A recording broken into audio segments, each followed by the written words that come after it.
പ്രിയമുള്ളവരെ, നല്ല വചനം പേജിലൂടെ നാം പഠിച്ചുകൊണ്ടിരിക്കുന്ന രക്ഷാഭദ്രതാവാദം സത്യമോ മിഥ്യയോ എന്നുള്ള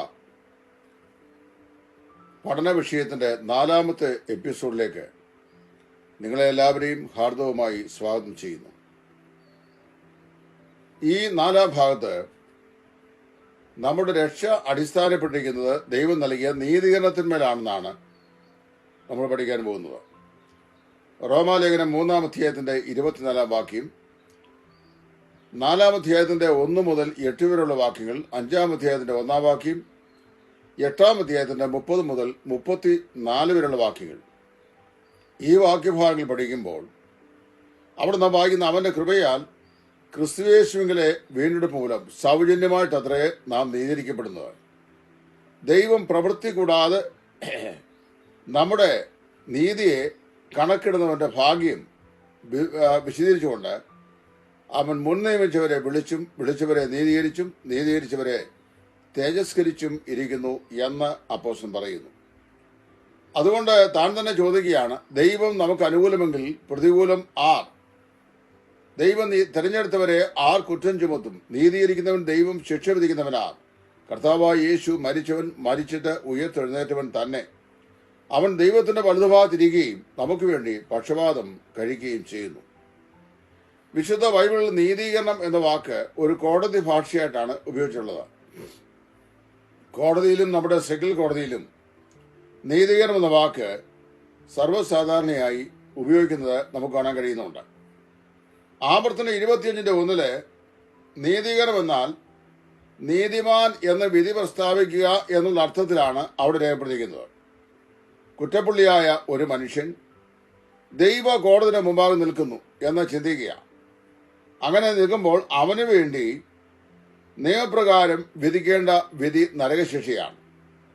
ആ നരകശിക്ഷയുടെ വിധി ഏറ്റുവാങ്ങി നിത്യ നരകത്തിലേക്ക് പോകേണ്ട ഈ പാപിയായ കുറ്റവാളിയായ മനുഷ്യൻ അവൻ എന്ത് ചെയ്യുന്നു?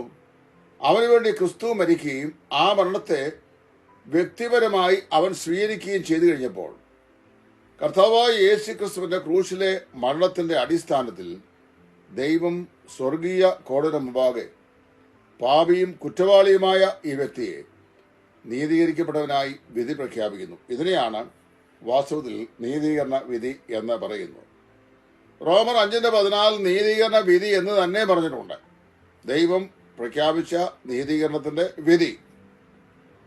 ഈ വിധി യേശു ക്രിസ്തുവിലെ വീണ്ടെടുപ്പ് മൂലം സൗജന്യമായും നമ്മുടെ യാതൊരു പ്രവൃത്തി കൂടാതെയും ദൈവം അങ്ങനെ നൽകിയിരിക്കുകയാണ്. ആ നീതീകരണ വിധി നമ്മുടെ ശാശ്വതമാകുന്ന അവകാശമാണ്. ആ രക്ഷ അതുകൊണ്ട് ആ നീതീകരണത്തിന്മേലാണ് അടിസ്ഥാനമാക്കിയിരിക്കുന്നത്. റോമാലേഖനം 8-ാം അധ്യായത്തിന്റെ 33, 34 വാക്യങ്ങൾ ഈ ബന്ധത്തിൽ വളരെ ശ്രദ്ധേയമാണ്.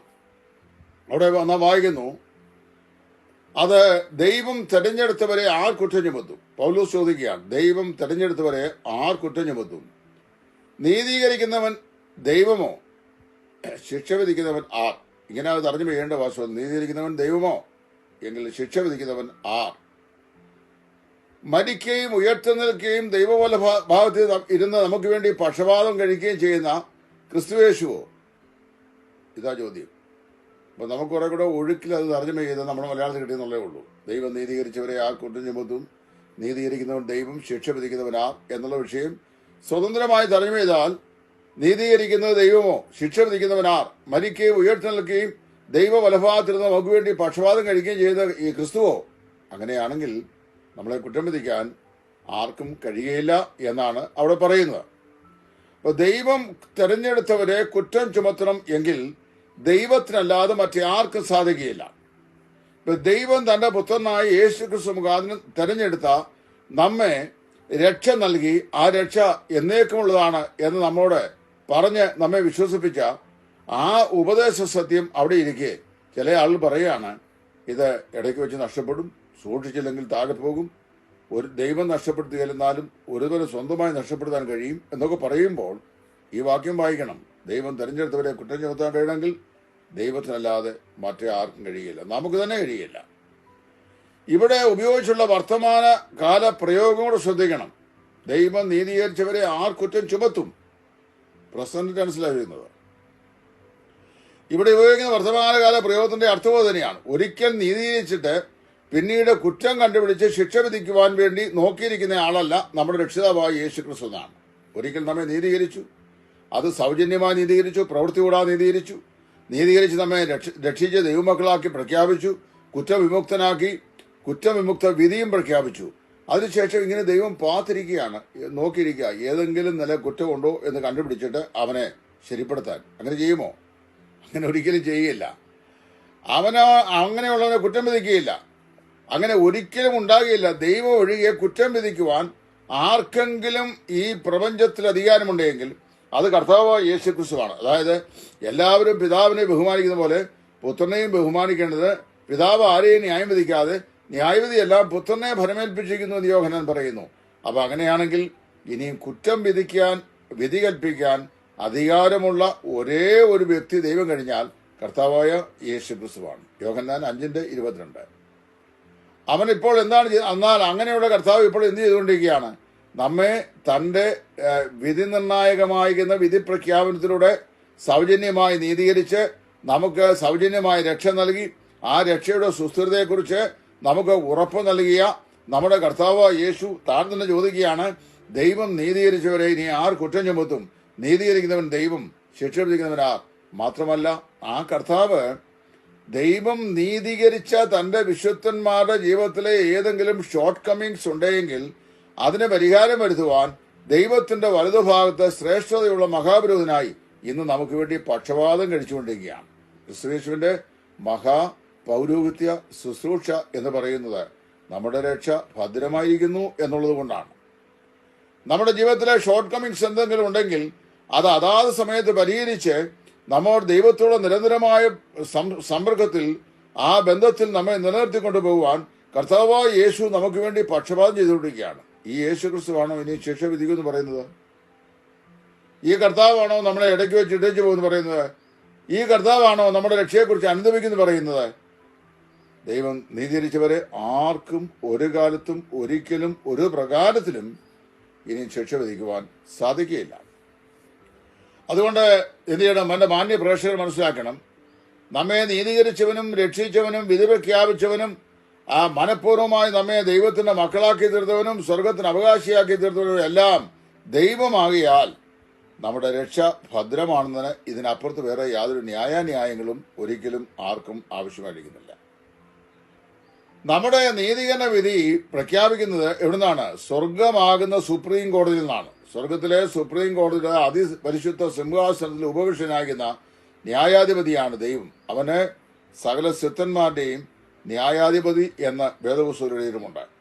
അങ്ങനെ സ്വർഗീയ സുപ്രീം കോടതിയിൽ സിംഹാസനത്തിൽ വിധി പ്രഖ്യാപനത്തിനായി ആരൂഢനായിരിക്കുന്ന പരിശുദ്ധനായിരിക്കുന്ന ദൈവം തമ്പുരാൻ ആ ദൈവ കോടതിയിൽ നിന്ന് ഒരു പ്രഖ്യാപനം ചെയ്ത ശേഷം ആ കോടതി ചെയ്ത പ്രഖ്യാപനം, അതായത് നീതീകരണം, സൗജന്യമായ ഫൊർഗീവ്നെസ്, അത് പ്രഖ്യാപിച്ചിട്ട് അത് അസാധുവാക്കണമെങ്കിൽ ആ കോടതിക്ക് മീതെ ഒരു കോടതി ഉണ്ടെങ്കിൽ മാത്രമേ സാധിക്കുകയുള്ളൂ. നമുക്കിവിടെ അറിയാമല്ലോ, ഫസ്റ്റ് ക്ലാസ് ജുഡീഷ്യറി, അത് കഴിഞ്ഞാൽ സെഷൻസ് കോർട്ട്, അത് കഴിഞ്ഞാൽ പിന്നെ ഹൈക്കോർട്ട്, ഹൈക്കോടതിയുടെ മേൽ ഒരു ഓർഡർ കൊടുക്കാൻ സുപ്രീം കോടതി, സുപ്രീം കോടതിക്ക് മീതെ എവിടെയെങ്കിലും കോടതിയുണ്ടോ?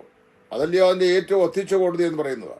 അപ്പോൾ ഈ സത്യത്തെ മഹാനായ D.L. മോഡി എന്ന് പറയുന്ന ദേവദാസൻ അദ്ദേഹത്തിന്റെ ഒരു പ്രസംഗത്തിൽ കൂടി വളരെ വളരെ ലളിതമായ നിലയിൽ പറഞ്ഞിട്ടുള്ളത് ഒരു പുസ്തകത്തിൽ ഞാൻ വായിച്ച് മനസ്സിലാക്കിയത് ഇങ്ങനെ ഓർമ്മയിൽ തെളിയുന്നു.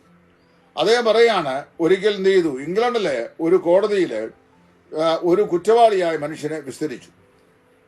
ഇംഗ്ലണ്ടിലെ കോടതിയിലെ ഒരു കുറ്റവാളിയായ വ്യക്തിയെ വിസ്തരിച്ചു. അപ്പൊ അവന്റെ കുറ്റത്തിന് വേണ്ടി സാക്ഷികളായ ഓരോരുത്തരും വന്ന് വൺ ആഫ്റ്റർ ദി അതർ വന്നിട്ട് അവനെ എതിരായി സാക്ഷ്യം പറഞ്ഞു, അവനെതിരായി തെളിവ് കൊടുക്കുകയും സാക്ഷ്യം പറയുകയും ചെയ്തു. പക്ഷെ ഇങ്ങനെ ഈ സാക്ഷികളെ ഓരോന്നോരോന്നായി വരികയും അവന് വിരോധമായി തെളിവുകൾ കൊടുക്കുകയും സാക്ഷ്യം പറയുകയൊക്കെ ചെയ്യുന്നത് കണ്ടിട്ടും അദ്ദേഹത്തിന് യാതൊരു ചാഞ്ചല്യം ഉണ്ടായില്ല. അദ്ദേഹം അചഞ്ചലനായി ഈ കോടതി മുമ്പാകെ നിൽക്കുകയാണ്. അങ്ങനെ ഇദ്ദേഹത്തെക്കുറിച്ചുള്ള ഈ കുറ്റാരോപണങ്ങളുടെ തെളിവുകളെല്ലാം സാക്ഷികൾ ഒന്നൊന്നായി അദ്ദേഹത്തിന് നേരെ അണിനിരത്തിയിട്ടും അചഞ്ചലനായി കോടതി മുറി നിൽക്കുന്ന ആളിനെ കണ്ടിട്ട് ജഡ്ജിക്കും വാസ്തവത്തിൽ എന്തോ ഒരു പന്തികേട് തോന്നി. ഏതായാലും കോടതിയുടെ നീതിന്യായ നിയമപ്രകാരം കോടതി അദ്ദേഹത്തെ മരണവിധി പ്രഖ്യാപിച്ചു, അദ്ദേഹത്തിനെതിരെ മരണവിധി പ്രഖ്യാപിച്ചു. ആ മരണവിധി അദ്ദേഹത്തെ വായിച്ച് കേൾപ്പിക്കുമ്പോഴും ഈ കുറ്റവാളിയായ മനുഷ്യൻ യാതൊരു ചാഞ്ചല്യം കൂടാതെ ധൈര്യസമേതം കോടതി നിൽക്കുകയാണ്. ഇതെന്ത് പറ്റി സംഭവിച്ചു? ഇദ്ദേഹത്തിന് സാക്ഷികൾ വന്നു, അദ്ദേഹത്തിന് എതിരായി തെളിവുകൾ നിരത്തി, കോടതിക്ക് ഇദ്ദേഹം കുറ്റക്കാരനാണെന്ന് ബോധ്യമായി. കോടതി അദ്ദേഹത്തിന്റെ മരണവിധിയും ഇവിടെ പുറപ്പെടുവിച്ചു കഴിഞ്ഞു. എന്നിട്ടും കുറ്റവാളിക്ക് യാതൊരു ചാഞ്ചല്യമില്ല, അവൻ അചഞ്ചലനായി അവിടെ നിൽക്കുകയാണ്. ഇത് വാസ്തവത്തിൽ ആ കോടതിയെ മൊത്തം ചിന്താക്കുഴപ്പത്തിലാക്കി. എന്താ സംഭവിച്ചെന്നറിയാമോ?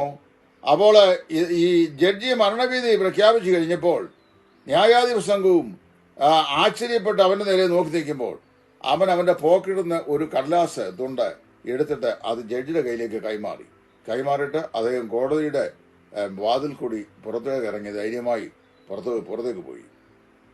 അപ്പോൾ കോടതിയിൽ പ്രതി പ്രസ്താവിക്കുന്നതിന് മുമ്പ് തന്നെ അവന് മഹാരാജാവിങ്കിൽ നിന്ന് എന്ത് ചെയ്തു? അവന് മോചനം, അതായത് വിമോചനം പ്രാപിക്കുകയും ആ വിമോചന രേഖ അവൻ മടക്കി പോക്കറ്റിലിടുകയും ചെയ്തു.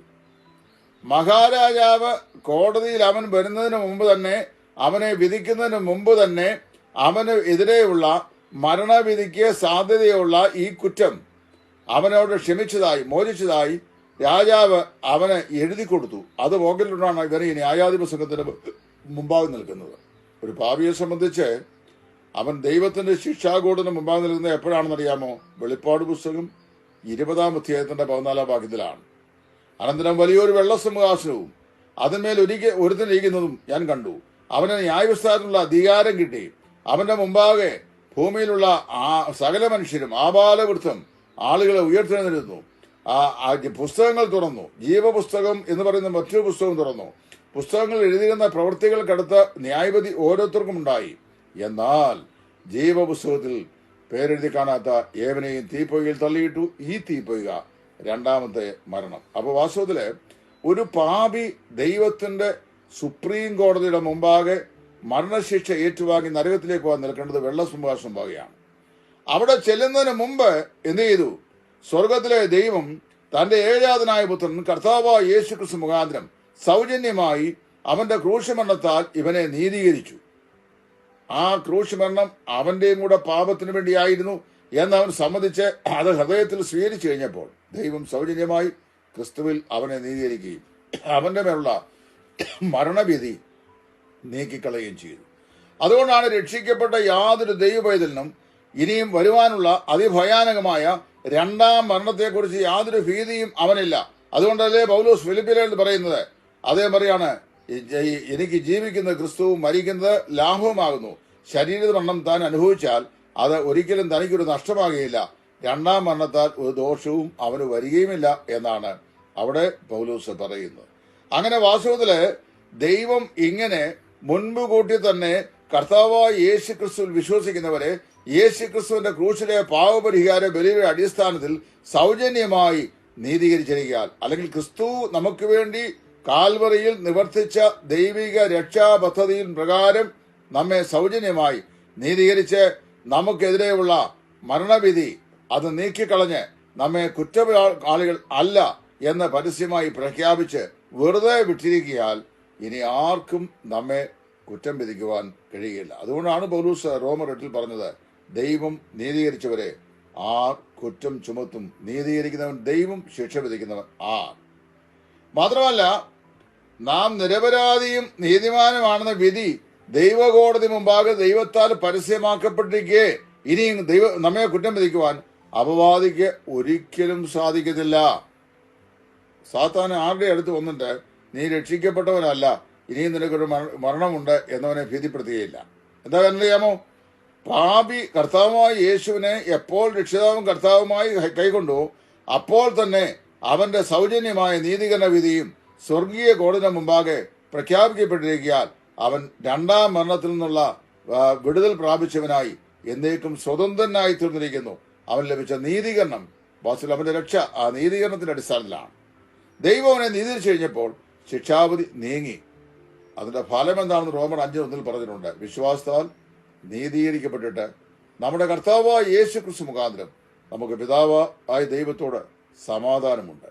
ദൈവത്തോട് തികഞ്ഞ സമാധാനം ഒരു പാപി പ്രാപിക്കുന്നത് കർത്താവായ യേശു ക്രിസ്തുവിന്റെ വിശ്വാസത്താൽ സൗജന്യമായി ലഭിക്കുന്ന നീതീകരണത്താലാണ്. പ്രിയമുള്ളവരെ, അങ്ങനെ നീതീകരിക്കപ്പെട്ട ഒരു വിശ്വാസി, അവന്റെ രക്ഷ ഭദ്രമാണ്. അതിനെ അഴിച്ചു കളയുവാൻ ഭൂമിയിലോ സ്വർഗത്തിലോ പിന്നെ ഈ ലോകത്തിലോ അദൃശ്യ ലോകത്തോ പാതാളത്തിലോ ആർക്കും ഒരിക്കലും സാധിക്കത്തില്ല. നമ്മളെ കുറ്റം ചുമത്തുവാൻ ഈ അധികാരത്തിന് മീതെ, അതായത് സ്വർഗീയ കോടതിയുടെ അധികാരത്തിന് മീതെ ഒരു കോടതി ഇന്ന് വരെ ഇല്ലായിയാൽ ഇനി ഒരിക്കലും ഉണ്ടാകുകയില്ല എന്നുള്ളത് കൊണ്ട് നിശ്ചയമായും നമ്മുടെ രക്ഷ ഭദ്രമാണ് എന്നാണ് വിശുദ്ധ തിരുവെഴുത്ത് നമ്മെ പഠിപ്പിക്കുന്നത്.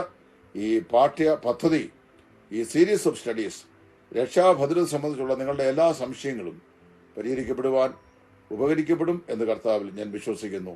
ദൈവം നിങ്ങളെ ഏവരെയും അനുഗ്രഹിക്കട്ടെ. ക്രിസ്തുവിൽ നിങ്ങളുടെ കൂട്ടുസഹോദരൻ സുവിശേഷകൻ ടൈറ്റസ് ഫ്രോം ഇടയാറുമുള്ള. Thank U.